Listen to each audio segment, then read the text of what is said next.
சிவாய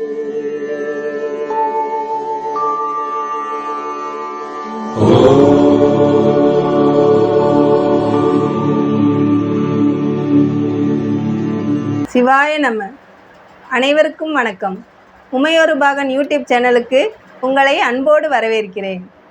உங்களுடைய ஆதரவை நாடும் உங்கள் லட்சுமி. இன்றைக்கி 63 நாயன்மார்களில் 2வது நாயன்மாரான இயற்பகை நாயன்மாரை பற்றி தான் பார்க்க போகிறோம். போன வீடியோவில் யாரை பற்றி பார்த்தோம்? திருநீலகண்டரை பார்த்தோம் இல்லைங்களா? இந்த வீடியோவில் நம்ம இயற்பகை நாயனாரை பார்க்க போகிறோம். சுந்தரர் இந்த இயற்பகை நாயனாரை பற்றி சொல்லும்போது, இல்லையே எண்ணாத இயற்பகைக்கும் அடியேன் அப்படின்னு சொல்லியிருக்காரு. இல்லை அப்படிங்கிற வார்த்தையை அவர் அகராதியிலேருந்து எடுத்துட்டாருன்னு வச்சுக்கோங்க, சரியா? அவர் சோழ நாட்டில் காவிரி பூம்பட்டினத்தில் பிறந்திருக்காரு. பெரிய வணிகர் குல தலைவராக இருந்திருக்காரு. அவர்கிட்ட செல்வம் போதும் போதுங்கிற அளவில் ஏகப்பட்ட செல்வம் இருந்திருக்கு.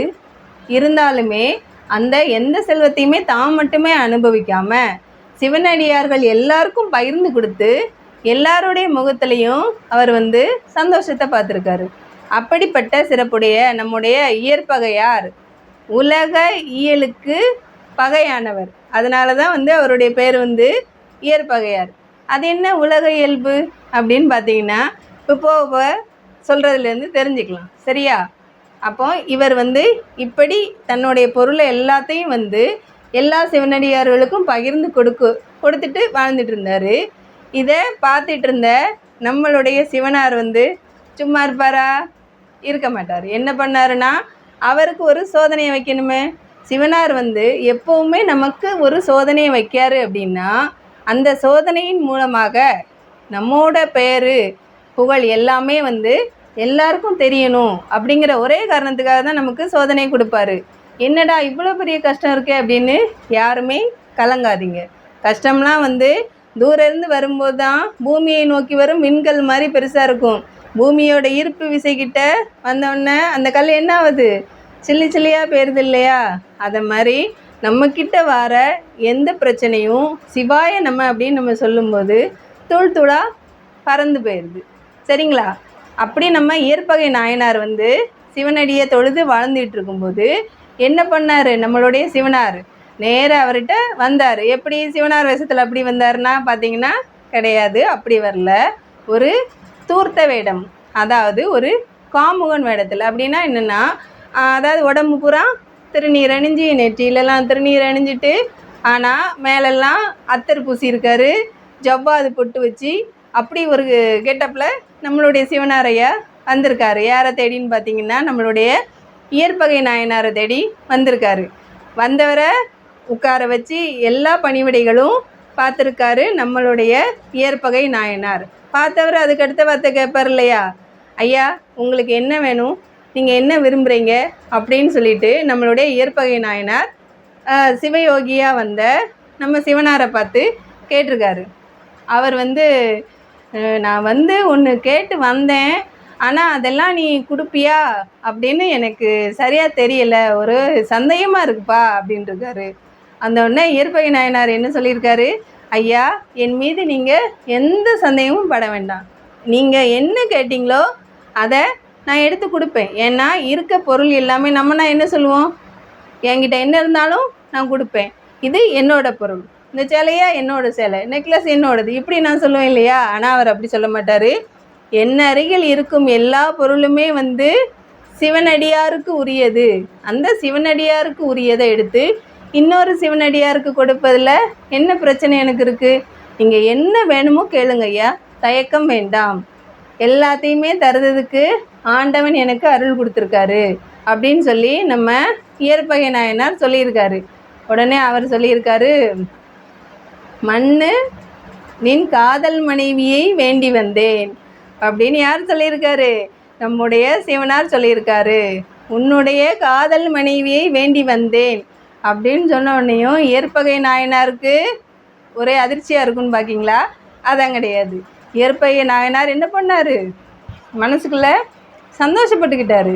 எதுக்காக அப்படின்னா, ஏதோ இவர் போடுற பீடிகையை வச்சு பெருசாக ஏதாவது கேட்டு நம்மகிட்ட இல்லாத கேட்டு கொடுக்கக்கூடிய பாக்கியம் இல்லாமல் போனால் என்ன பண்ணுறது? ஆனால் எனக்கு உரிமையான பொருள், அதனால் கொடுக்கலாம், எனக்கு சங்கடம் இல்லாமல் கேட்டுட்டாருன்னு சொல்லிட்டு இயற்பகை நாயனார் என்ன பண்ணார், சிவயோகி காலில் விழுந்து, ஐயா ரொம்ப சந்தோஷம், என்னால் முடிஞ்சதை கேட்டீங்க, நான் இப்போவே நீங்கள் கேட்டதை தர்றேன் அப்படின்னு சொல்லிட்டு நேராக வீட்டுக்குள்ளே போய் அவங்க மனைவி இருப்பாங்கள்ல, அவங்கக்கிட்ட போய் சொல்லியிருக்காரு. இதை கேட்டவுடனே அவங்க மனைவிக்கு பெரிய அதிர்ச்சியாக இருந்தது.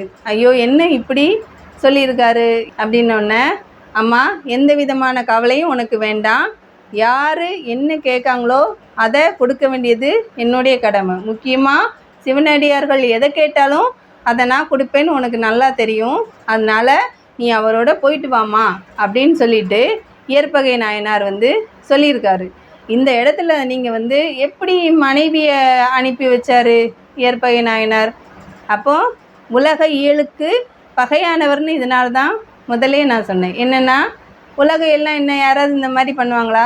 பண்ண மாட்டாங்களே. அப்போ அவர் மட்டும் என்ன அப்படி பண்ணார் அப்படின்னு சிந்திக்காதீங்க. அந்த சிவனடியார் கேட்டால் எதனாலும் கொடுக்கணும் அப்படிங்கிற எண்ணம் அவர் மனசில் இருந்தது. அந்த ஒரே எண்ணம் மட்டும்தான் அவருக்கு உண்டு. என்னென்னா இப்போ நெருப்பில் ஒரு மெழுகு இட்டோன்னு வச்சுக்கோங்களேன், அது எப்படி அந்த உடனேயுமே குழஞ்சி போயிடும். அதே மாதிரி தான் நம்மளுடைய இயற்பகை நாயனார் என்னன்னு பார்த்தீங்கன்னா, சிவனடியார்களை பார்த்த உடனேயே அவர் மனசு அப்படி குழஞ்சி போயிடுவார். யாரை பார்த்தோன்னே? சிவனடியார்களை பார்த்தோன்னே. அவர் எப்படிப்பட்டவராக இருப்பாருன்னு நம்மளால் புரிஞ்சிக்க முடியுமா? அப்படின்னா அந்த இடத்துக்கு நம்ம இன்னும் வரல. என்ன நம்ம மனிதனாக பிறந்திருக்கோம். இப்படி அவர் மனிதனாக தான் பிறந்தார். ஆசை, பாசம், சொத்து, சுகம், உறவு, பந்தம், சொந்தம் இந்த மாதிரிலாம் நம்ம இருக்கோம். ஆனால் அவர் எதுக்குள்ளேயுமே இல்லை. அதனால் அவருடைய சூழ்நிலையை நம்மளால் புரிஞ்சிக்கவே முடியாது. அவரை என்ன நினச்சிக்கணும்னா, சிவன் அடியார்களை பார்த்தவுடன் மனது குலைந்து தன் பயம் இழந்து எல்லாமே செய்வார் அப்படின்னு அவரை எடுத்துக்கோங்க, சரியா? அதனால் அவர் மனைவியை, எம்மானி அவரோட போயிட்டு வா அப்படின்னோடனே அவங்க மனைவி என்ன பண்ணுறாங்கன்னா, சரி கணவனார் சொன்னால் உடனே சரின்னு சொல்லிட்டு நேராக அந்த காமுகன் வேடத்தில் இருக்கார் இல்லையா நம்மளுடைய சிவனார், அவர்கிட்ட காலில் விழுந்து ஆசீர்வாதம் வாங்குறாங்க. கிளம்ப போகிறாங்க. அப்போது நம்ம சிவயோகி என்ன சொல்கிறாரு தெரியுமா நம்ம இயற்பகையார்கிட்ட? ஐயா உங்களுடைய மனைவியை நான் அழைச்சிட்டு போகிறேன். அப்போது இதை பார்க்கும்போது உங்களோட சுற்றத்தார்கள்லாம் என்ன சொல்லுவாங்க? என்கிட்ட வம்பிழுப்பாங்க, சண்டைக்கு வருவாங்க. அதனால் நீங்கள் கொஞ்சம் அந்த சண்டையெல்லாம் கொஞ்சம் விலக்கு தீர்த்து விடுங்க அப்படின்னு சொன்ன உடனேயும் இயற்பகை நாயனார் சொல்லுவார், ஐயா இதை நீங்கள் சொல்கிற அளவுலையே நான் வச்சுருக்கக்கூடாது, இதோ உடனே கிளம்புறேன்னு சொல்லிட்டு உடைவாளை எடுத்து அப்படி செருகினார். சொருகிட்டு உடனே நேர கிளம்பிட்டார். முதல்ல யார் போகிறா? காமுகன் வேடத்தில் நம்ம சிவனார் போகிறாரு. பின்னாடி யார் போகிறா? இயற்பகை நாயனாரோட மனைவி போகிறாங்க. அதுக்கடுத்து யார் போகிறான்னு பார்த்தீங்கன்னா நம்ம இயற்பகை நாயனார் போகிறாரு. அவர் நேர கையில் ஒரு வாள் வச்சுக்கிட்டாரு. இவர் நம்ம சிவயோகி சந்தேகப்பட்ட மாதிரியே தான் எல்லாரும் அப்படி எப்படி கூட்டிகிட்டு போவேனின்னு சொல்லிட்டு சண்டைக்கு நிற்கிறாங்க. இவர் என்ன பண்ணார்? ஒரு வாளை வச்சுட்டு எல்லாரையும் வெட்டி சீவிருந்தார். அவரோட ஒரே குறிக்கோள் என்னது? சிவனடியார் கேட்டதை கொடுக்கணும். இதுக்கிடையில் நம்மளுடைய சிவனார் இதையெல்லாம் கவனிச்சிட்டு வந்தவர் கொஞ்ச நேரத்தில் நின்று, சரி இதுவரை வந்தது போதும், நான் இதுக்கு மேலே போய்க்கிறேன் அப்படின்னொன்னையும் இயற்பகை நாயனார் அத்தனை நாளாக வாழ்ந்த தன்னுடைய மனைவியை திரும்பி கூட பார்க்காம அவர் பாட்டு போயிட்டே இருந்திருக்காரு.